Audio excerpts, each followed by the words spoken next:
তো চাঁদাবাজি তো বেটার আপনার জাকাতের চেয়ে, ফেতরার চেয়ে, নীলার চেয়ে বেটার।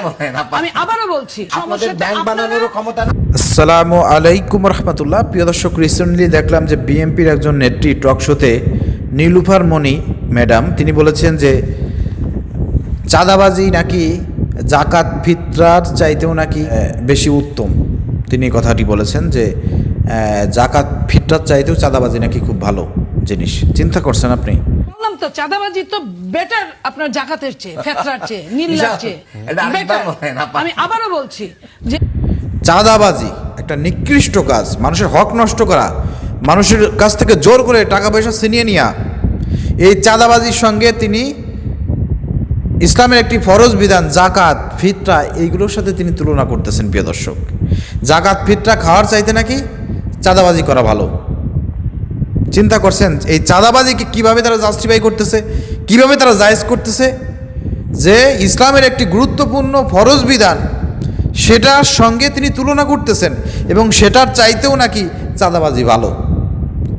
কত বড় নির্লজ্জতা চিন্তা করে দেখেন প্রিয় দর্শক, কত বড় মূর্খতা। এটা স্পষ্টভাবে ইসলামের একটি গুরুত্বপূর্ণ ফরজ বিধান জাকাতের এই বিধানকে অবমাননা করা হয়েছে।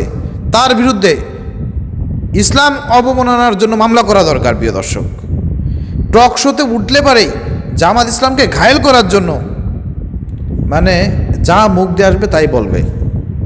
আমরা ধিক্কার জানাই, প্রতিবাদ জানাচ্ছি এবং ওনার বিরুদ্ধে মামলা করার জন্য আমরা অনুরোধ জানাবো যে গুরুত্বপূর্ণ একটা ফরজ বিধানকে নিয়ে কটাক্ষ করা, এভাবে অপমানজনক অবমাননাকর বক্তব্য দেওয়ার কারণে তারকে গ্রেপ্তার করে আইনের আওতায় আনা উচিত।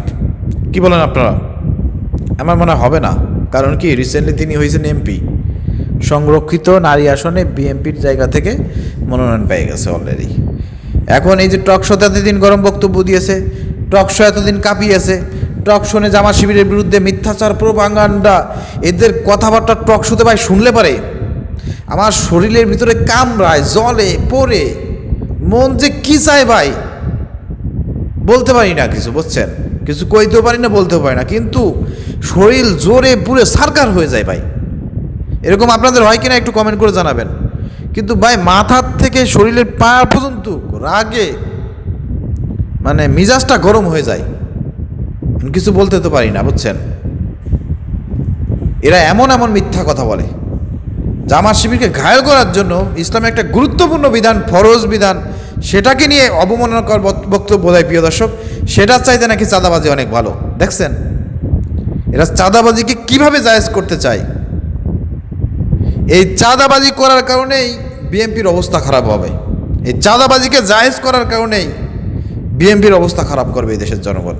দেখে নেন আপনি, একটা জিনিস মাথায় রেখেন, চাঁদাবাজিতে অতিষ্ঠ হয়ে মানুষ যখন রাস্তায় নামবে তখন এরা পলানোর পথ খুঁজে পাবে না। জাকাত ফিতরা খাওয়ার চাইতে বলে চাঁদাবাজি খুব ভালো বলে। চিন্তা করছেন? ধিক্কার জানায় এই ধরনের নির্লজ্জ নেত্রীদেরকে, ধিক্কার জানায়।